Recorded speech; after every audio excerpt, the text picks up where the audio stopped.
The Arizona sun was already climbing when Steven Seagal pushed open the glass door of Rosie's Diner, a small roadside establishment that had been serving truckers and locals for over 30 years. The bell above the door chimed softly as he stepped inside, his all-black outfit and Buddhist prayer beads drawing a few curious glances from the morning crowd. Steven had driven 2 hours from Phoenix to get here. He was scheduled to teach a martial arts seminar at the community center in an hour, but he'd woken early and decided to grab breakfast first. He appreciated these quiet moments before the chaos of teaching, time to center himself, to breathe, to simply be present. The waitress, a woman in her 50s with kind eyes and a name tag that read, Betty, greeted him with a warm smile. "Morning, Han. Sit anywhere you like." Steven nodded politely and chose a booth by the window, one that overlooked the dusty parking lot and the desert landscape beyond. The diner smelled like coffee, bacon, and decades of home cooking. A few regulars sat at the counter, construction workers, a couple of retirees, and a weathered rancher in a worn Stetson who was nursing his third cup of coffee. As Steven settled into his seat, he heard the rancher mutter something under his breath. The words were just loud enough to carry. Another Hollywood phony. Steven didn't react. He'd heard it all before, the skepticism, the mockery, the dismissive comments from people who thought they knew him based on headlines and rumors. He'd learned long ago that defending himself to strangers was a waste of energy. Betty approached with a notepad. "What can I get you, sweetheart?" "Green tea if you have it," Steven said quietly. "And oatmeal, plain as fine." "Sure thing." She jotted it down and headed back toward the kitchen. Steven gazed out the window, watching a hawk circle lazily in the cloudless sky. The diner hummed with the low murmur of conversation, the clink of silverware, the hiss of the griddle. Then the door burst open. A woman stumbled inside, her face pale with panic, her voice breaking as she screamed, "Someone help! My husband collapsed outside! Please, someone help!" The diner went silent. Steven was already on his feet before anyone else moved. The rancher at the counter turned slowly, eyebrows raised. What's the actor gonna do? Pretend to save him? But Steven was already pushing through the door. What happened in the next 60 seconds made everyone in that diner question everything they thought they knew about Steven Seagal. Steven burst through the diner door into the blinding morning sunlight. His eyes quickly adjusted, scanning the parking lot until he spotted the scene. A middle-aged man lay motionless on the hot pavement beside a dusty pickup truck, his body unnaturally still. His wife knelt beside him, her hands trembling as she shook his shoulders, her voice raw with terror. "Tom, please wake up." "Someone help us!" Steven moved with purpose, his boots hitting the asphalt in quick, measured strides. By the time he reached them, a small crowd had begun to gather, people spilling out from the diner, their faces etched with concern and uncertainty. Did anyone call 911? Steven's voice cut through the chaos, calm but commanding. "Yes," a young woman shouted from the crowd, her phone still pressed to her ear. "But they said it'll be at least 15 minutes. We're too far out from the main station." 15 minutes. Steven knew that could be the difference between life and death. He dropped to one knee beside the unconscious man, immediately checking for vital signs. His fingers found the man's neck, pressing gently against the corroded artery. The pulse was there, but it was weak, thready and irregular. Steven leaned close, watching the man's chest. No rise, no fall. He wasn't breathing properly. The wife grabbed Steven's arm, her eyes flooding with tears. "Please, please save him." "He's all I have." Steven looked at her with steady compassion. "I'm going to help him. Stay close, but give me space to work."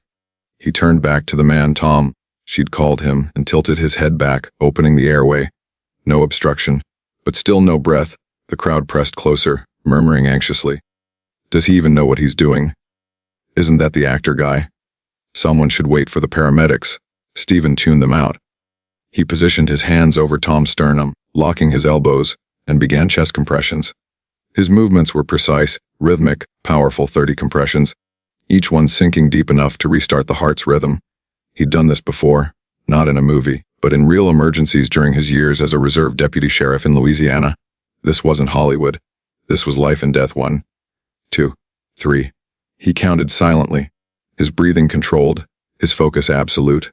The rancher from inside the diner had followed the crowd out. He stood at the back, arms crossed over his chest, a skeptical smirk on his weathered face. "This is just a show," he muttered to the person beside him. "Probably called the cameras already." Steven didn't look up. He continued compressions, sweat beginning to bead on his forehead under the desert sun. 30 compressions. He tilted Tom's head again, pinched his nose, and gave 2 rescue breaths. The man's chest rose slightly, then fell. Still no response. "Someone get me a blanket," Steven said firmly, his voice unwavering. "No." There was a beat of hesitation, then a teenage boy ran back into the diner. Moments later, he returned with a faded quilt from one of the booths. "Put it under his head," Steven instructed, gently. The boy obeyed. Steven resumed compressions. His arms burned, but he didn't slow down. He couldn't. 1 minute passed. Then 2. The wife sobbed quietly, her hands covering her mouth. The crowd watched in tense silence. The only sounds the rhythmic thump of Steven's hands against Tom's chest and the distant cry of a hawk overhead. Then a gasp. Tom's body jerked. His eyes fluttered. Air rushed into his lungs in a ragged, desperate inhale. "Tom." His wife lunged forward, but Steven gently held her back. "Let him breathe," Steven said softly. "He's okay. He's coming back." Tom coughed, his eyes opening fully now, confusion clouding his face. What happened?" "You collapsed," Steven said, his tone reassuring. "Just stay still. Help is on the way." The wife broke down, tears streaming down her face as she clutched her husband's hand. "Thank God, thank God." The crowd erupted, some clapping, others murmuring in disbelief. The teenage boy who'd brought the blanket stared at Steven with wide eyes. That was incredible. But the rancher remained silent, his smirk gone, replaced by something harder to read. In the distance, the wail of sirens finally pierced the air. The ambulance was approaching. Steven stood, brushing the dust from his knees, and stepped back to give the paramedics room when they arrived. No one said he was faking it now. Have you ever witnessed a stranger step up in an emergency? Tell us your story in the comments. Also, let us know which country and city you're watching from. We love connecting with viewers around the world. The paramedics arrived within minutes, their ambulance kicking up dust as it pulled into the diner's parking lot. 2 EMTs jumped out, bags in hand, and rushed to Tom's side. Steven stepped back, giving them space to work. One of the paramedics, a woman in her 30s with sharp, efficient movements, glanced up at Steven as she checked Tom's vitals. "You did CPR, yes?" Steven replied simply, "Good work. You kept him alive." She nodded with professional respect before turning her attention back to her patient. They stabilized Tom quickly, oxygen mask, IV line, vitals monitored. Within minutes, they had him on a stretcher and were loading him into the ambulance. His wife climbed in beside him, pausing only to look back at Steven. "Thank you," she said, her voice thick with emotion. "I don't know who you are, but you saved my husband's life." Steven gave a small nod. "Take care of him." The ambulance doors closed, and the vehicle pulled away, sirens blaring as it disappeared down the highway. The crowd began to disperse slowly, people returning to their breakfasts and their routines. But a handful lingered, phones still out, whispering among themselves. Then a voice broke through the murmur. "Wait a minute." A younger man stepped forward from the crowd, mid-20s lean, wearing a faded gym shirt and basketball shorts. He held his phone up, squinting at the screen, then at Steven. "That's Steven Seagal, right?" The murmurs intensified. "Yeah, I think it is." "The guy from all those action movies? Didn't he used to be famous?" The young man's expression shifted from curiosity to something darker, skepticism mixed with amusement. "I've heard about this dude. My cousin trains MMA, and he says Seagal's a total fraud. Never fought anyone for real in his life." A few people in the crowd laughed nervously. Others looked uncomfortable. The rancher, still standing nearby with his arms crossed, chuckled. "Probably staged this whole thing for attention. Wouldn't surprise me." Steven stood quietly, brushing the dust from his hands. He didn't respond. He'd learned long ago that engaging with accusations only fed them. But the young man wasn't finished. He stepped closer, emboldened by the attention of the crowd. "I'm serious, man. My cousin says you're all Hollywood, fake martial arts, fake tough guy." He gestured toward the spot where Tom had been lying. "That CPR stuff was probably the only real thing you've ever done." A woman from the crowd, one who'd watched the entire rescue, shook her head. "That's not fair. He just saved someone's life." "Yeah, I saw that," the young man shot back. "But that doesn't make him a real fighter. That just makes him someone who knows first aid." The tension in the air shifted. What had been gratitude and relief moments ago was now transforming into something uglier, a challenge, a test, a public trial. Steven met the young man's eyes calmly. His voice was quiet but firm. "I'm not here to prove anything to you. Because you can't." The guy fired back with a smirk. He raised his phone, clearly recording now. Come on, Steven. Show us something. Right here, right now. Prove you're not just another Hollywood fake. The crowd was split. Some people stepped forward, defending Steven. Leave him alone, he just did something incredible. This is ridiculous. The man doesn't owe you anything. But others seemed to enjoy the spectacle. Phones came out. A few people started recording. The diner owner, a heavy-set man with graying hair and an apron stained with decades of grease, stepped outside. Hey, that's enough. Show some respect. This man saved a life right in front of you. The young man turned to him. I'm not disrespecting him. I just want to see if he's legit. All I'm asking for is a demonstration. If he's really this great martial artist everyone talks about, it should be easy, right? He turned back to Steven, his phone still recording, his expression challenging. So what do you say, Steven? You gonna walk away? Or are you gonna show us what you've got? The rancher leaned against his truck, watching with interest now. Yeah, I'd actually like to see that too. The crowd pressed closer, a mix of curiosity, doubt, and anticipation swirling in the hot desert air. Steven looked around at the faces, some hostile, some hopeful, some just entertained by the drama. He could feel the weight of their judgment, their expectations. He took a slow breath, and then he spoke. Steven stood in silence for a moment, his dark eyes scanning the crowd. He could feel the heat radiating off the asphalt, the weight of dozens of stares, the buzz of phones recording every second. This wasn't the first time he'd been challenged. It wasn't even the 100th. Over the years, he'd faced skeptics, hecklers, and critics who questioned everything about him. His skills, his credibility, his authenticity. He'd walked away from most of them. There was no point in feeding egos or proving himself to strangers who had already made up their minds. But something about this moment felt different. Maybe it was the adrenaline still coursing through his veins from saving Tom's life. Maybe it was the sight of the young man's smug expression, so confident in his ignorance. Or maybe it was the crowd itself, people who had just witnessed him do something real, something that mattered, and yet were still willing to doubt him. Steven exhaled slowly, centering himself the way he'd been trained to do for decades. Then he spoke, his voice calm and measured. I'm teaching a martial arts seminar at the community center in an hour. The young man blinked, caught off guard. What? A seminar? Steven repeated. If you want to see what I do, come watch. Bring your cousin if he's so sure I'm a fraud. The crowd murmured, surprised by the response. The young man laughed, a sharp, mocking sound. I'm not paying to watch you fake some choreographed moves, man. It's free, Steven said simply. Open to the public. Anyone can come. That stopped him cold. The rancher pushed off from his truck, a grin spreading across his weathered face. Now this I gotta see. A few others in the crowd nodded, intrigued. The atmosphere shifted again, from confrontation to curiosity. The young man looked around, realizing he'd backed himself into a corner. He couldn't refuse without looking like a coward, not after challenging Steven so publicly. He pulled out his phone and started typing quickly. Fine, he said, trying to sound confident. I'm texting my cousin right now. We'll both be there, and if you're full of it, everyone's gonna know. Steven nodded once. Then I'll see you there. Without another word, he turned and walked toward his car, a black SUV parked at the edge of the lot. He didn't look back, didn't engage further. He'd said what he needed to say. Behind him, the crowd erupted into conversation. Did that seriously just happen? I'm definitely going to that seminar now. Do you think he's actually any good? We're about to find out. The diner owner shook his head, chuckling.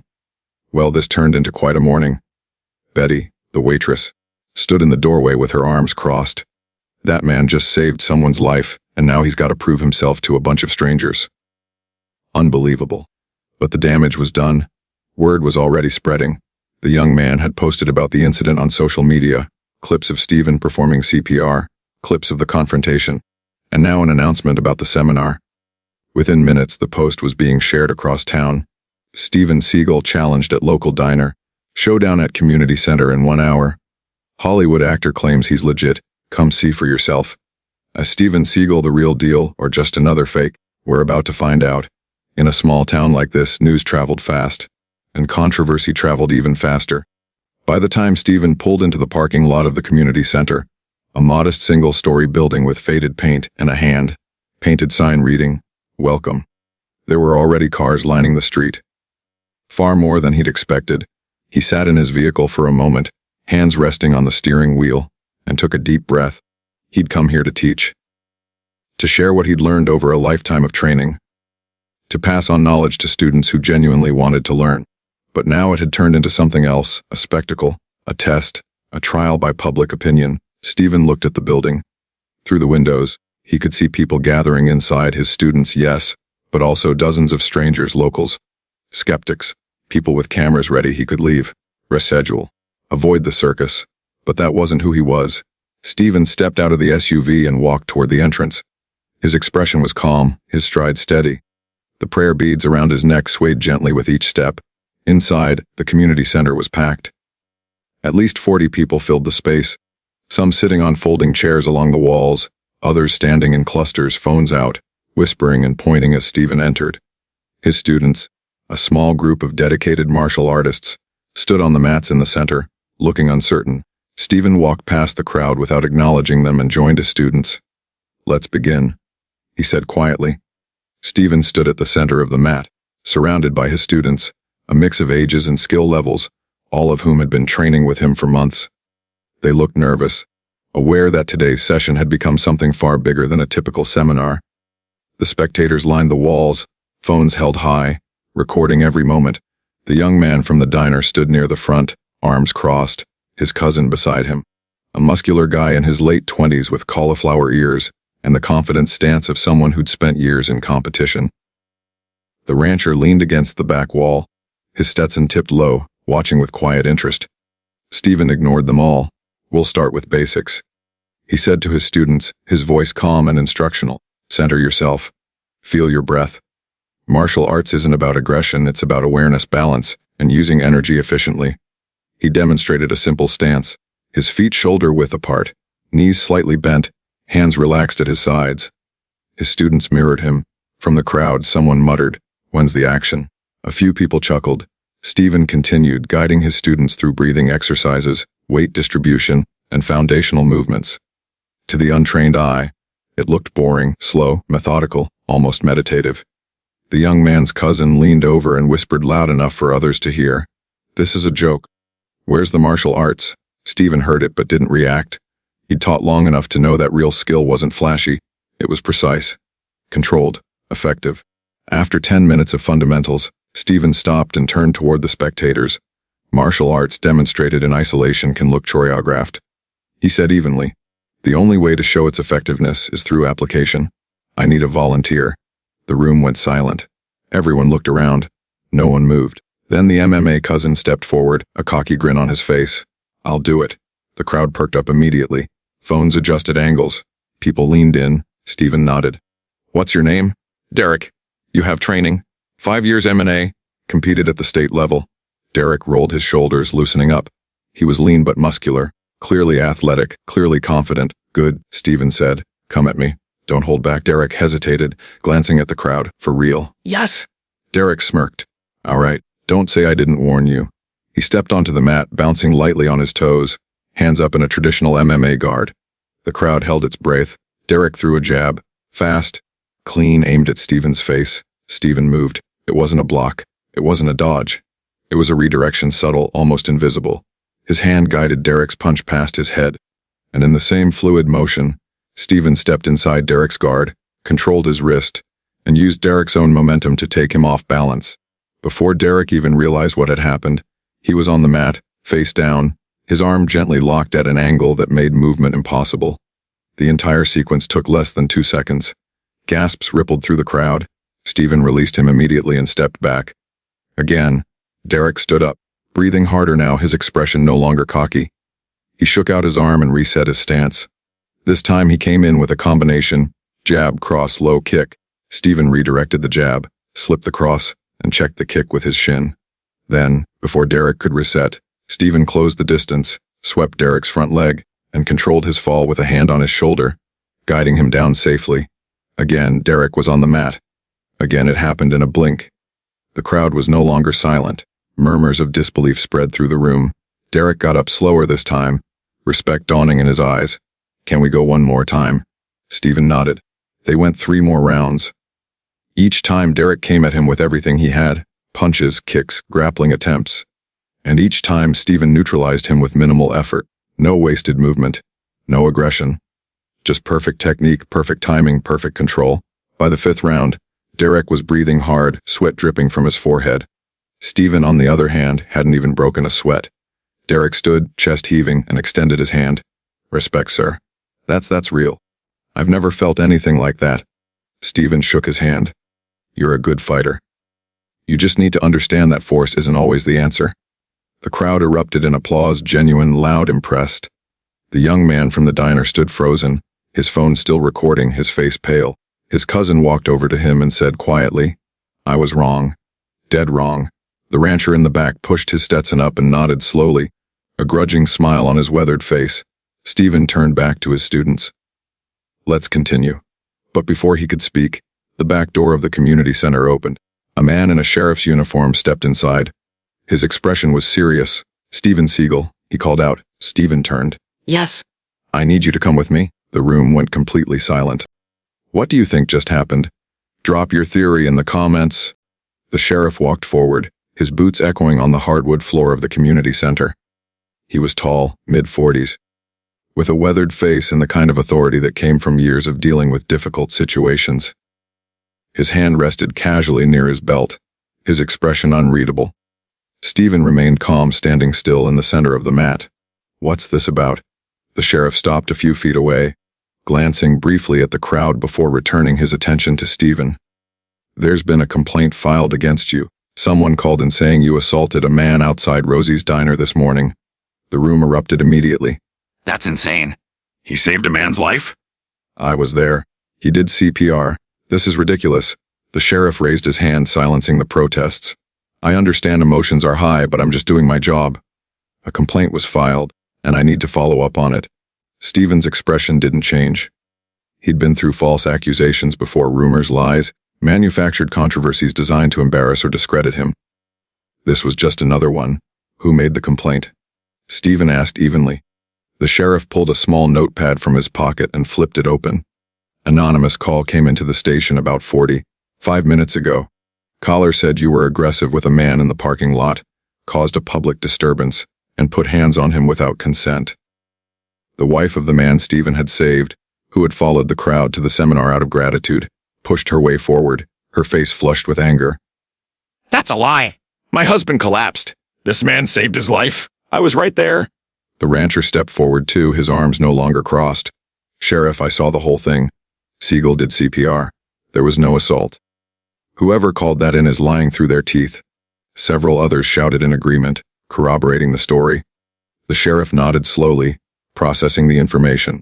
"I appreciate that. But protocol requires me to bring him in for questioning when a formal complaint is made." Steven held up a hand, quieting his defenders. "It's okay. I'll come with you willingly. But I'd like these people to come as witnesses. They saw what happened." The sheriff considered this. "That's fair." The diner owner stepped forward. "I'll go, I saw everything." Betty, the waitress, nodded. "Me too." Derek, the M&A fighter, surprised everyone by speaking up. "I didn't see the diner thing, but I'll vouch for his character.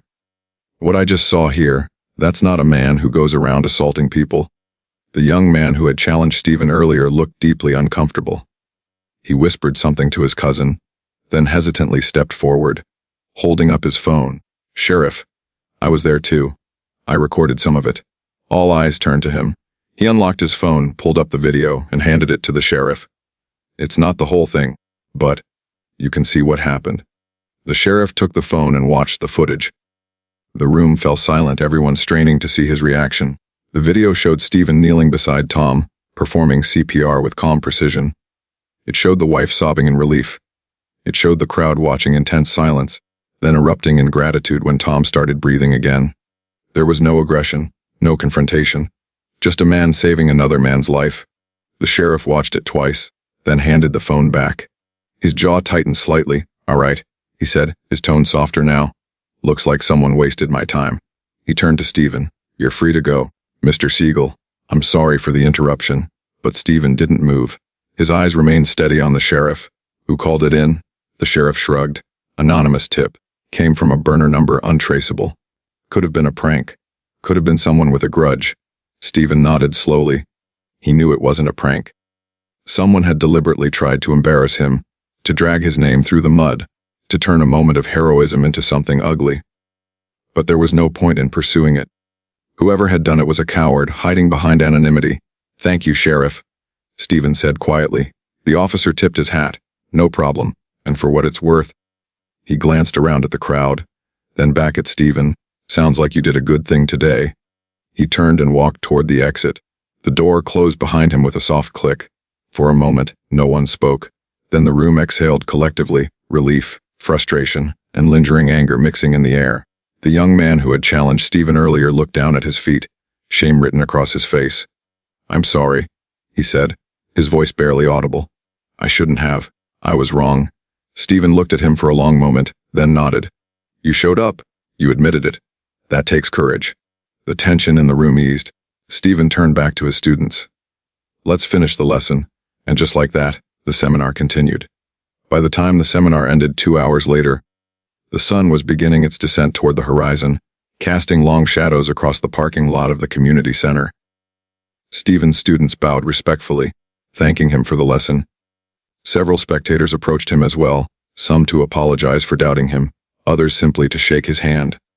The young man from the diner, whose name turned out to be Marcus, waited until the crowd thinned before approaching. His cousin Derek stood beside him. "Mr. Seagal," Marcus began, his voice uncertain. "I just want to say, I'm really sorry for everything, the way I talked to you, the challenge, all of it. I was out of line." Steven looked at him with calm eyes. "You reacted to what you thought you knew. Now you know better. That's growth." Derek nodded. "I've been training for 5 years, and I've never experienced anything like what you showed us today. That was humbling, man." Thank you. Steven placed a hand on Derek's shoulder. "Keep training. Stay humble. That's when real learning happens." They shook hands, and both young men left, noticeably changed from when they'd arrived. Steven gathered his belongings, a worn duffel bag containing his training gear, and headed toward his SUV. The parking lot was nearly empty now, just a few stragglers still talking near their cars. But what Steven didn't know was that the videos from the day had already begun spreading far beyond the small Arizona town.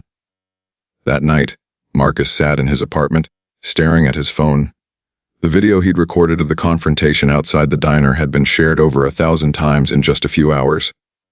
Comments flooded in, some supportive, many critical of him for challenging Steven. His conscience gnawed at him. Finally, he opened his camera app and hit record. "Hey everyone," he began, his voice steady but sincere. "I'm the guy who challenged Steven Seagal today outside Rosie's diner. I wanted to post this because I was wrong. Dead wrong." He took a breath. "I went into that situation thinking I knew who he was based on internet rumors and trash talk. But what I saw today, him saving a man's life, then demonstrating real skill with patience and respect, that showed me I had no idea what I was talking about." He looked directly into the camera. Steven Seagal didn't owe me anything. He didn't have to prove himself. But he did it anyway, with grace and without ego. I learned a real lesson today about jumping to conclusions and disrespecting people I don't actually know. If you've been hating on him online like I was, maybe take a step back and ask yourself if you actually know the truth. He ended the video and posted it. Within hours, it had hundreds of thousands of views. The next morning, Steven woke early in his hotel room, made his tea, and sat in meditation as he did every morning. He didn't check social media. He rarely did, but the world was talking about him. Headlines appeared across multiple news outlets.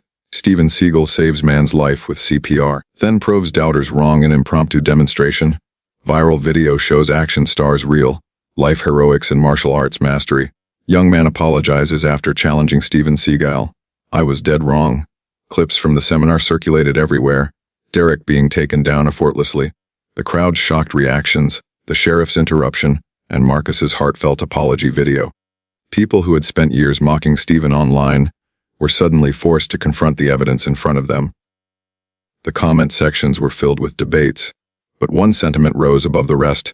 Say what you want about his movies, but the man just saved someone's life and backed it up with skill. Respect. 2 days later, Steven was back home when he received an unexpected visitor. Tom, the man whose life he'd saved, stood at his door with his wife, both holding a homemade pie and a handwritten card. Tom's eyes were red, his voice thick with emotion. I don't have much to offer you, Mr. Seagal, except my gratitude. The doctor said if you hadn't started CPR when you did, I wouldn't have made it. You gave me more time with my wife, my kids, my grandkids. I don't know how to repay that. Steven shook his head gently. You don't owe me anything. I'm just glad you're here.